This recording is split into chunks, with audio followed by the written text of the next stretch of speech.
Hello everybody, Lake Station Community Advocate and Educator here, back again. I have something that I wanted to touch on. Since there's a massive influx of people in our community complaining about the same things, and they're valid complaints. They are valid in what they are saying. They are valid in,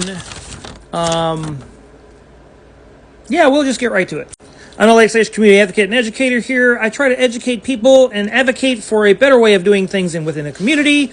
And I know that there's a better way of doing things within our community because I've seen it happen. And communities all around us are thriving and surviving while ours apparently is... So, it doesn't mean it's bad. It just means it's headed in the wrong direction. However, let me work on this. So it's weaponized code enforcement.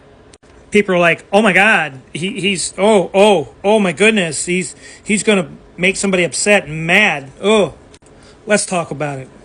First off, weaponized code enforcement is not something new. It's something that has happened for a long time, mostly in Democratic ran cities and towns.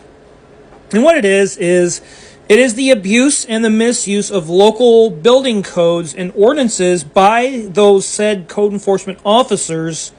And these are some of the things and dynamics in which they use. So if this sounds familiar to you, just give me a like, and that kind of gives you a little bit of heads up of what's going on.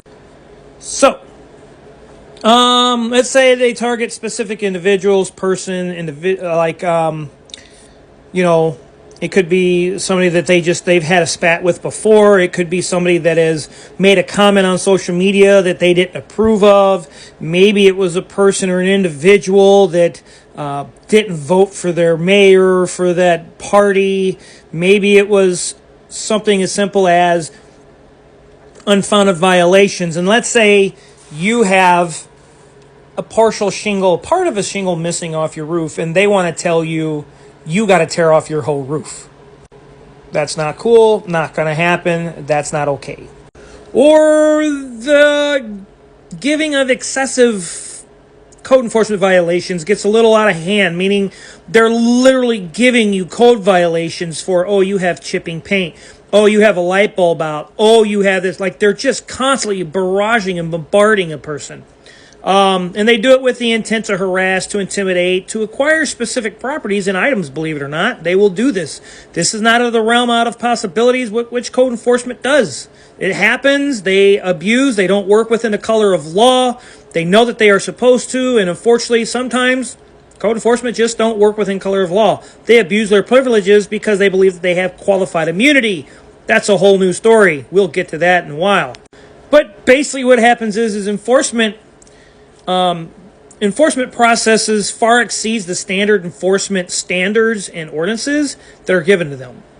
They are to uphold a job and a duty that they are sworn in by the mayor. They are to uphold that duty to the state as well of that swearing in that they have taken.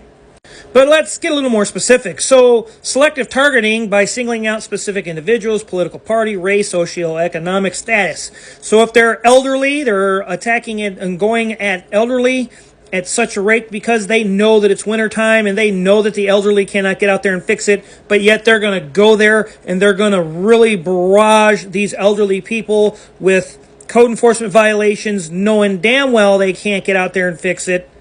I'd start to question who the city has as code enforcement. And yes, believe it or not, race does play a part. There's a lot of times that code enforcement don't like people because maybe they've gotten farther in life than that code enforcement has, and they don't like the fact that they're exceeding. And maybe it's just simply because maybe they were naturalized citizens. They came here from another place, came here to become naturalized, and that's what's happened. And like I said, with the barrage of frequent inspections or continual harassment of the property, when there's no such really significant violation, I have a fence slat busted off the top of my fence. Does that mean I have to replace a whole section and the whole backyard of fencing? No, that's excessive. Or they'll play the anonymous complaints like, oh, well, your neighbor was complaining, but they won't tell you which one. Or if they want to stir trouble with you, they'll tell you, oh, it was that neighbor over there, or it was this neighbor over here. And then before you know it, you're not really paying attention to what code enforcement is doing, but you're bickering back and forth with your neighbors for no reason. And the other thing that they will use is they will use financial burdening. And what I mean by that is they will bombard the residents so much through court enforcement violations that are excessive to pay. And sometimes, in some instances, they will make them so excessive with completely ignorant, small amounts of time to fix these things. Sometimes they will give you proper amounts of time if they are a good code enforcement and if they're upholding their sworn duties. Sometimes they just won't. And if they want your property, they're going to code enforcement you so much with violations that at some point homeowners will just what's called displacement. They will cause residents so much trouble and so much havoc that they either leave their home behind or they just leave town instantly. They don't even care, just because they may want your property or whatever the case is. Because why else would they want a code enforcement you so much to the point that you actually leave your home? But here are some tips that maybe can help you stop some of this, or at least alleviate some of this. First off, document everything that comes onto your porch. Create a folder of violations, take pictures of the said violations, keep any paperwork that code enforcement posts to your home or gives out. Cameras, they're a big, massive helper when it comes to code enforcement when they're handing out violations. And often they will never usually present themselves, which they should be doing. They should be knocking on your door, and they should be introducing themselves as to why they're in your yard. They should not just be walking into your yard, taking pictures and doing things. They must be knocking on your door. If you want to research that for yourself, you'll find out that that's what they have to be doing. They should be knocking on your door and introducing themselves. And if they are not, well, they may very well be violating some privacy rights and civil rights as well. Ask for city code ordinances in the codes. And if they give you a violation, you have right to ask for those codes, and they should be no problem showing you where those code violations are in the city codes and ordinances. And chances are they're probably going to give you a runaround because they don't want you fixing it. They want your code violation funding. And if it continues to just spiral out of control, consult with a lawyer, a civil rights lawyer. Consult with things of that nature, because you may be actually being violated, your privacy rights, your constitutional rights, and it may be some civil rights violations there as well. You can file a complaint with your city and your mayor and the county board and maybe even the state board. However, will the mayor fix that? Who knows? Will the county board fix it? Who knows? Take the proper steps. And remember, code enforcement is not a weapon. It is a tool. Yes, they have a duty to do. Yes, some people have things in their yard. Yes, there are some things that are just really horrible that need to be fixed up. On a general spectrum, when they are bothering somebody, if you own multiple homes or multiple properties, and you have been taking care of those things decently, and sometimes you're not. Maybe you have a bad renter and they're dumping things out on you on purpose just to get you noticed by the city.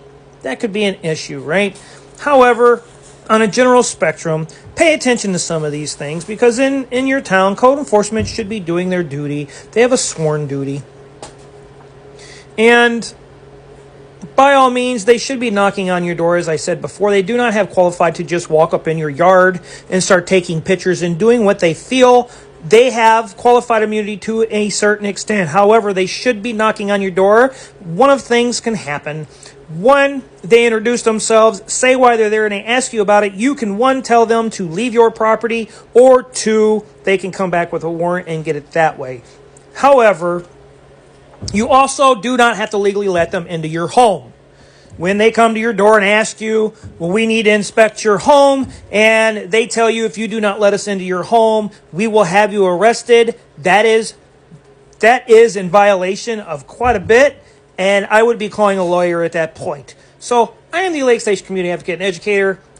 Go find me on Lake Station Strong Towns Collective on Facebook, Lake Station Strong Local Conversations on Facebook as well. Stay tuned for some more, because I hit different areas, and I hope that I've educated you a little bit, and hopefully we can advocate together for a better community. Be an eagle, don't be a crow. Challenge the status quo. Be sure to demand some transparency, accountability, and some integrity from your city leaders. Till next time.